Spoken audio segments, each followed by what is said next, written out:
invitarles a que puedan buscar el texto base para este sermón en Primera de Corintios, capítulo 11, desde el versículo 17 en adelante.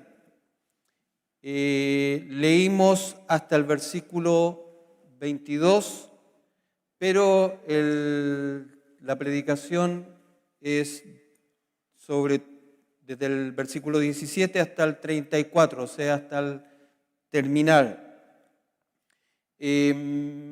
Para hacer un panorama acerca de lo que Pablo está compartiendo con la iglesia de Corintio en esta carta, Pablo está respondiendo a preguntas que la iglesia le hizo respecto de cuál es la forma de adorar correctamente a Dios en el culto mismo, en la iglesia local, cuando la iglesia se reúne.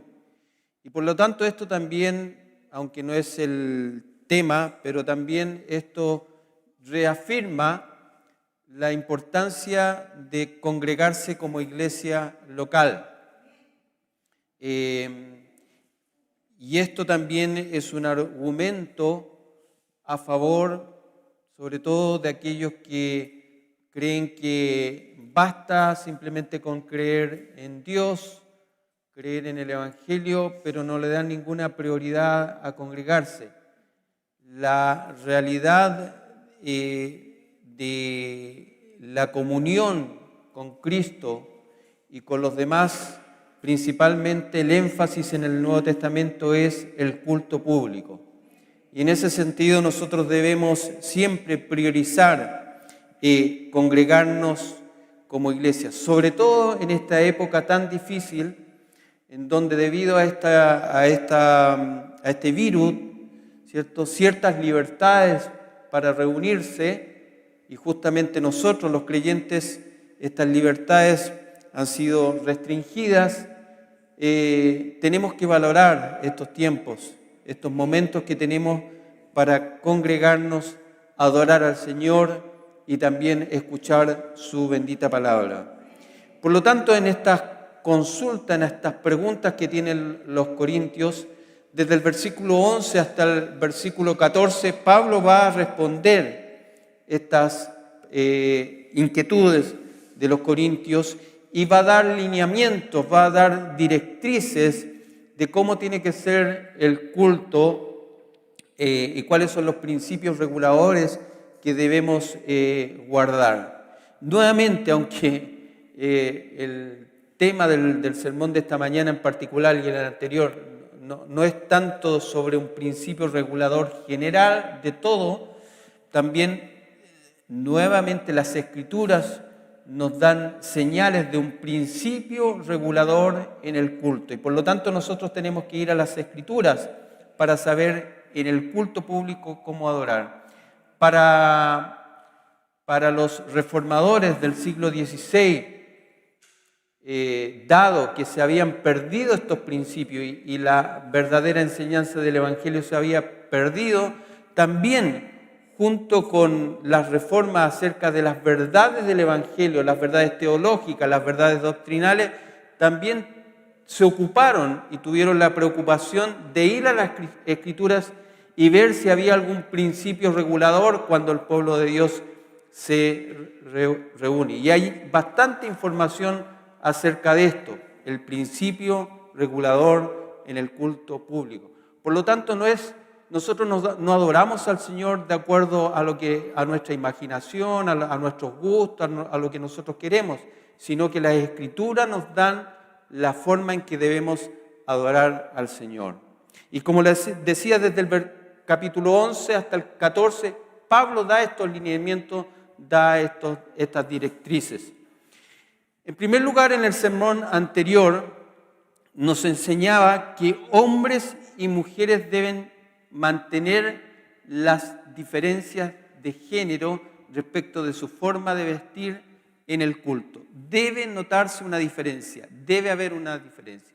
Y esto es bueno, dice Pablo, es deseable, ¿ya? Dado que la cultura de la época o parte de esa cultura estaba indicando todo lo contrario, ¿ya? Y por lo tanto Pablo da esta enseñanza. Se deja en claro que la dignidad de la mujer no está en discusión al mantener estos principios. Y en aquella época, en aquella cultura, el uso del velo justamente era una razón de distinción. Pero en nuestra cultura, en nuestra actualidad, eso ha cambiado. Pero el principio regulador no ha cambiado, debe mantenerse. Debemos diferenciarnos respecto de hombres y mujeres, y también el principio de sumisión se mantiene inalterable. Las mujeres no deben ser menospreciadas, aconseja el apóstol Pablo. Ellas son muy valiosas en la obra del Señor y Dios las ha otorgado de dones y capacidades para justamente desarrollar esos dones, desarrollar esos ministerios dentro de la obra del Señor, pero bajo justamente el principio de sumisión. El tema es más que nada un asunto de orden, del diseño original del Creador y no de una imposición del varón.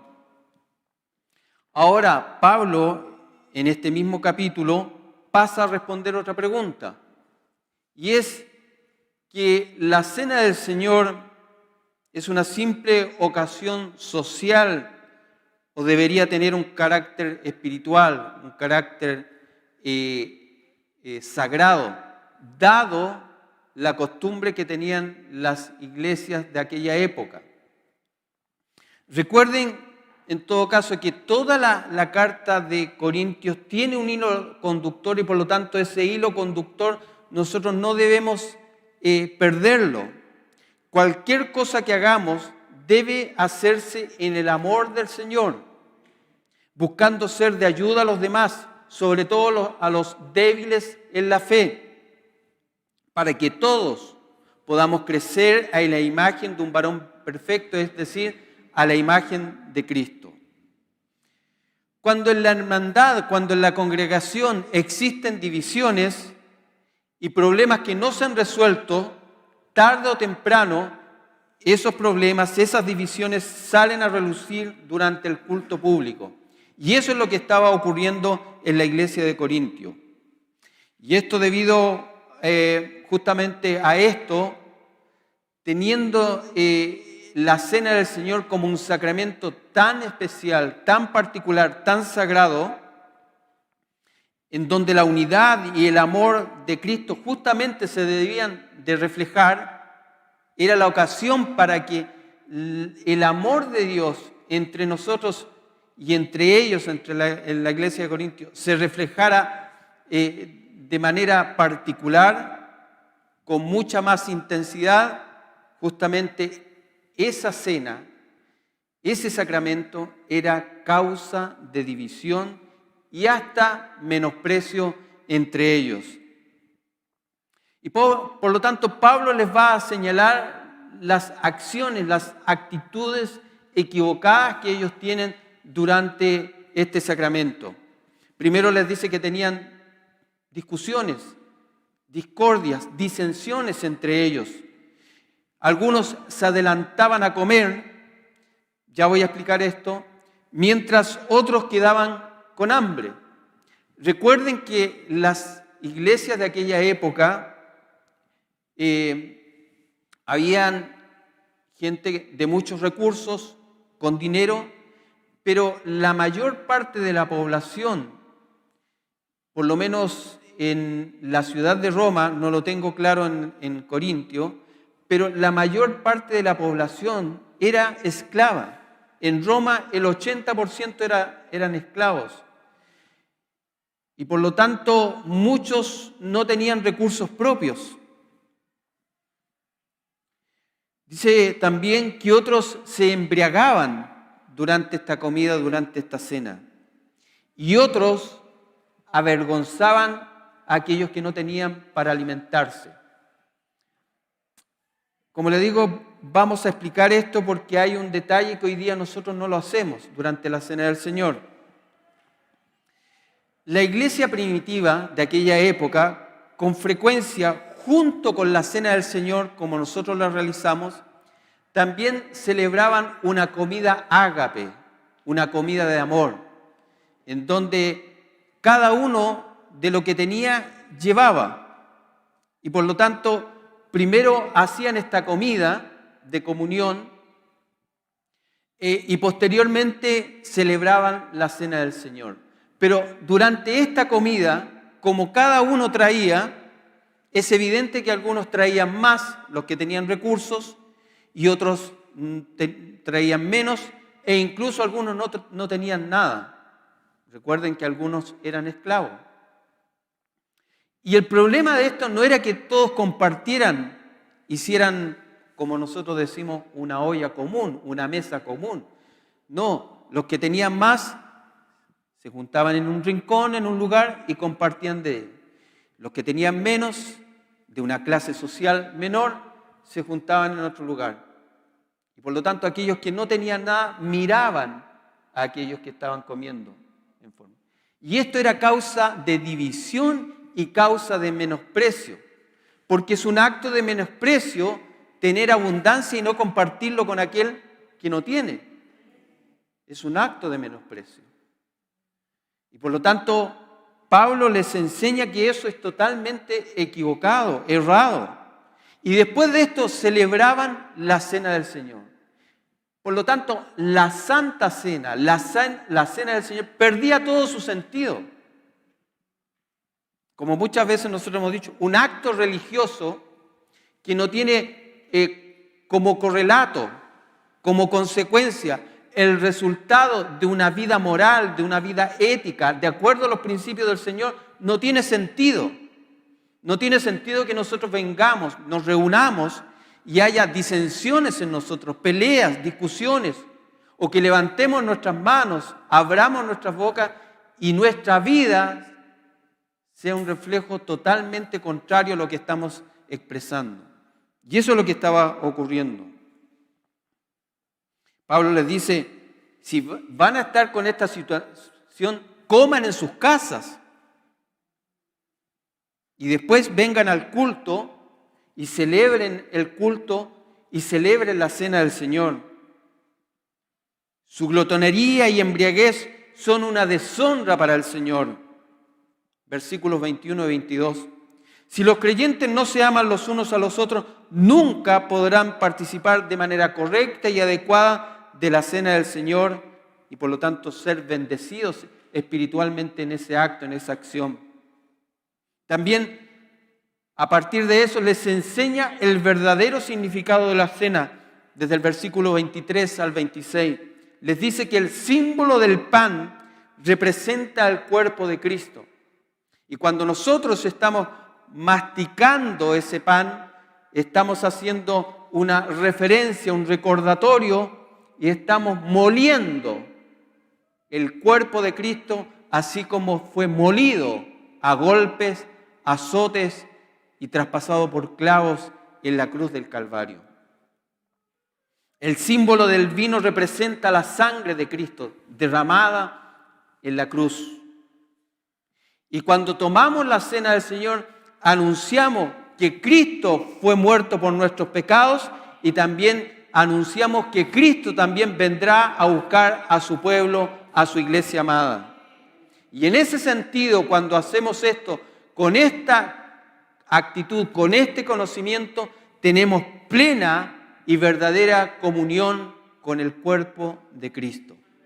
Hay una realidad espiritual que ocurre en la Cena del Señor. Así como hay una realidad espiritual en donde Dios bendice a su pueblo cuando su pueblo se congrega y no ocurre en ningún otro espacio físico, sino solamente cuando la iglesia se congrega, así también de manera especial cuando la iglesia, cuando el pueblo de Dios toma la Cena del Señor, hay una realidad espiritual, hay una comunión especial con Cristo y Dios bendice a su pueblo en ese acto.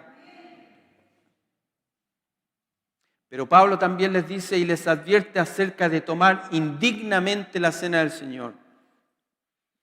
La cena la Santa Cena, como lo conocemos, es uno de los momentos más solemnes en la vida del creyente y en la vida de la iglesia.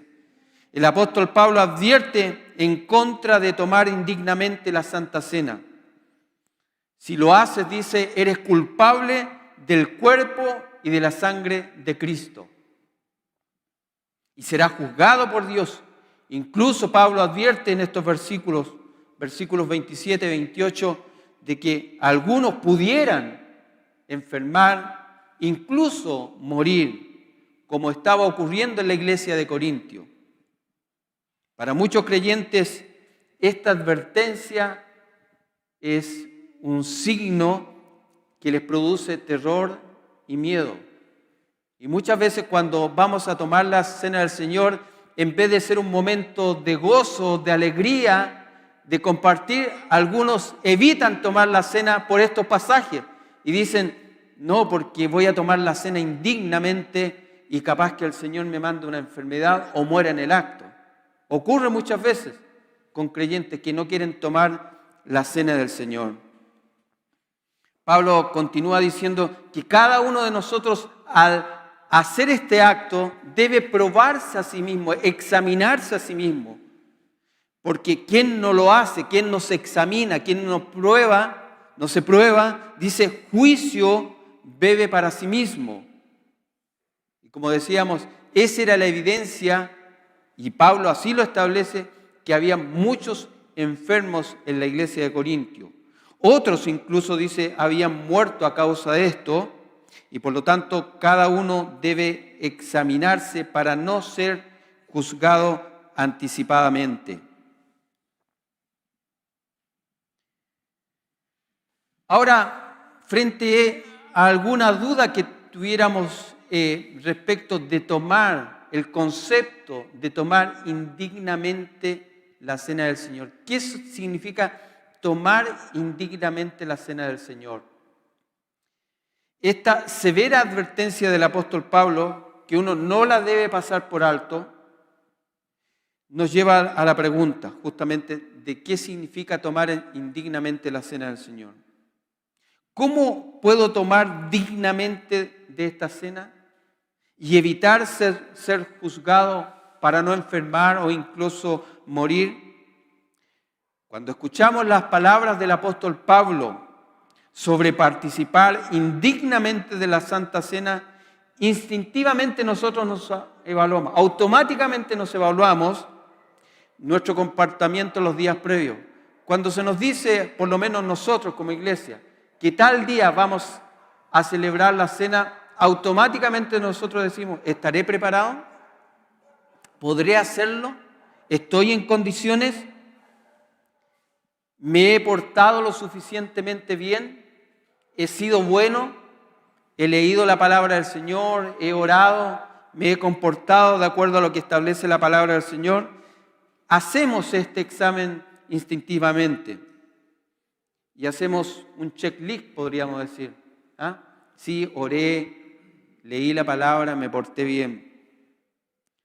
Pareciera entonces en ese sentido que debiéramos ser casi santos, con alas, casi perfectos. Porque si no, existe el miedo y existe el temor de no estar preparados adecuadamente. Pero pensar de esta manera justamente contradice toda la enseñanza de su palabra, porque en primer lugar nadie es digno de estar en la presencia del Señor. Así lo establece la palabra del Señor, todos somos pecadores, y el que no ha pecado, dice Juan, es un mentiroso. Por lo tanto, todos hemos pecado. Debemos establecer eso primero. Nadie puede acercarse a Dios, a un Dios santo, de manera digna. Nadie alcanza la medida, como lo hemos dicho. ¿Cómo entonces la persona o el creyente se acerca a Dios? Siempre mediante un intermediario. Y eso nosotros debemos... Y todo el Antiguo Testamento así lo enseña. Recuerden que todos los sacrificios que se hacían en el pueblo de Israel, cuando el pueblo se acercaba a confesar sus pecados o quería adorar a Dios, tenía que hacerlo mediante un sacrificio, un sustituto. Alguien tenía que pagar todos esos pecados. ¿Y quién era el sustituto? Un cordero. Un cordero que tenía que reunir ciertas condiciones o características. Y ese cordero lo que estaba simbolizando era la persona de Cristo. Por lo tanto, ninguno se puede acercar a Dios sin un sustituto, sin un mediador, sin alguien que haya pagado por nuestros pecados. Y nosotros por fe hemos creído de que Cristo es nuestro sustituto, nuestro mediador. Y aunque nosotros no somos dignos, Él nos acerca a la plena comunión con Dios. El cristiano más maduro, el cristiano débil, el cristiano inmaduro, ninguno es perfecto. Y por lo tanto, por méritos propios, nadie puede tener la arrogancia de acercarse a Dios. Por lo tanto, la clave está en entender que Dios proveyó un sustituto, como dijimos, para que podamos acercarnos a Él a pesar de nuestra indignidad. Esa es nuestra gloriosa esperanza. Por eso la importancia de dar a conocer el Evangelio, de pregonar el Evangelio, de darlo a conocer, porque la única manera de tener plena comunión con Dios es mediante un mediador. Entonces, en ese sentido, ¿qué significa tomar la cena indignamente? En forma no apropiada. Bueno, primero, participar de ella con indiferencia hacia el pecado. Esto ocurre cuando un creyente que ha pecado no le importa y manifiesta apatía y pasividad hacia su pecado. No ha confesado su pecado, no se ha lamentado por su pecado, no tiene intención de dejar de su pecado. Eso es lo más grave de todo. Y aún así extiende su mano y toma la cena del Señor. Pablo nos dice que esa persona, ese creyente, come y bebe juicio para sí. Esta persona será disciplinada y castigada si es un hijo del Señor. ¿Entiendes? El tema no es que no tengamos pecados. Naturalmente vivimos en una naturaleza pecaminosa. Pero lo que debemos tener siempre presente es que al acercarnos a la cena del Señor debemos confesar nuestros pecados con una actitud humilde. Humillarnos ante la presencia de Dios y tener certeza y seguridad que el perdón de Dios se hará realidad, pero no por nosotros, sino porque aplicamos fe a ese mediador. Él pagó por nosotros y ya ha pagado por nuestros pecados futuros y por lo tanto siempre, en todo momento, nuestra actitud es una actitud humilde. No una persona, como decían los pasajes anteriores, una persona actitud que ejerce sus derechos con orgullo. Soy un hijo de Dios, tengo libertad, tengo derechos y ejerzo con orgullo esos derechos. No, sino que entiendo que esos derechos y esas libertades son gracias a la obra de Cristo en mi vida y por lo tanto siempre tengo una actitud humilde y esperando el perdón del Señor. En segundo lugar, participar teniendo una actitud que soy lo suficiente bueno para tomarlo no es una actitud correcta. Esto pareciera ser un poco más sutil, pero parece que Pablo tenía en mente esta perspectiva errónea que algunos de nosotros tenemos, y sobre todo en los Corintios. Al ir leyendo la carta de Corintios nos damos cuenta de que en general, no todos, pero en esa cultura, dado que era una ciudad tan cosmopolita, tan desarrollada para su época, que la misma hermandad, algunos de ellos tenían un sentido de superioridad, de orgullo, por lo que habían logrado, por lo que eran. Y ese sentido que caracterizaba a la ciudad y a las personas de Corintio era parte también de algunos corintios. No se habían deshecho de toda esa influencia cultural y eran orgullosos en ese sentido. Y por lo tanto ese mismo orgullo quizás los acercaba de una manera incorrecta a tomar la cena del Señor. Ninguno, como les decía, es digno en sí mismo de tomar, a no ser que Dios haya hecho algo en nosotros a través de Cristo, nos haya perdonado y nos haya hecho dignos por medio del sacrificio en la cruz. Por lo tanto, la clave es tener una actitud correcta durante la cena. No debemos irnos al otro extremo de no tomar la cena del Señor, porque también es una actitud equivocada, sino que lo que debemos hacer es tomar la cena del Señor con la actitud correcta. Es una invitación de Cristo. No lo hace el pastor, no lo hace el hermano, no lo hace el amigo. Es Cristo que demanda de su pueblo. Él quiere cenar con su pueblo. Y por lo tanto, en la oportunidad que tengamos, debemos hacerlo, debemos procurar hacerlo, tomar la cena del Señor. Es bueno y será siempre mejor tomar la cena del Señor. En este sentido, de lo que los corintios hacían, de comer, llenarse de comida, algunos hasta emborracharse, Pablo les dice, espérense los unos a los otros, coman, compartan la comida, compartan la bebida, espérense, tengan una actitud correcta, eviten comer delante de aquellos que no tienen, cuando ellos hacían esta comida. En definitiva, no pensemos solo en nosotros. El amor de Cristo pone a los demás antes que a nosotros mismos. Y es lo que hemos venido siendo enseñados constantemente en esta carta. Ceder nuestros derechos en beneficio del amor hacia el otro. También es importante advertir que aunque no hay nada de malo con las comidas y actividades sociales dentro de la iglesia, y nosotros muchas veces lo hacemos, compartimos una comida, compartimos una cena como pueblo del Señor, y no tiene nada de malo eso, no son un fin en sí mismo. La iglesia no se reúne como un club social para hacer actividades, no ese es el fin. Y no pueden ser más importantes que el culto público, la predicación y la evangelización. Esos son la prioridad. Si hay tiempo para lo otro, hagámoslo. Es bueno, pero la prioridad es reunirse como pueblo de Dios en este culto, evangelizar y crecer en la gracia del Señor.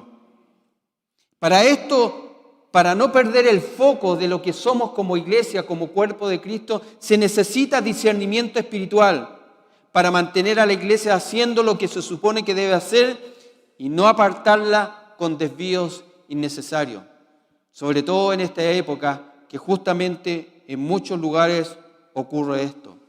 Por lo tanto, los cuidados, y para ir terminando, al tomar la cena en el culto público, cuando nos reunimos como pueblo de Dios, es examinar siempre nuestro corazón, discernir el cuerpo de Cristo, amar a nuestros hermanos en Cristo, tener comunión con el pueblo de Dios y por lo tanto siempre procurar tomar y participar de la cena del Señor.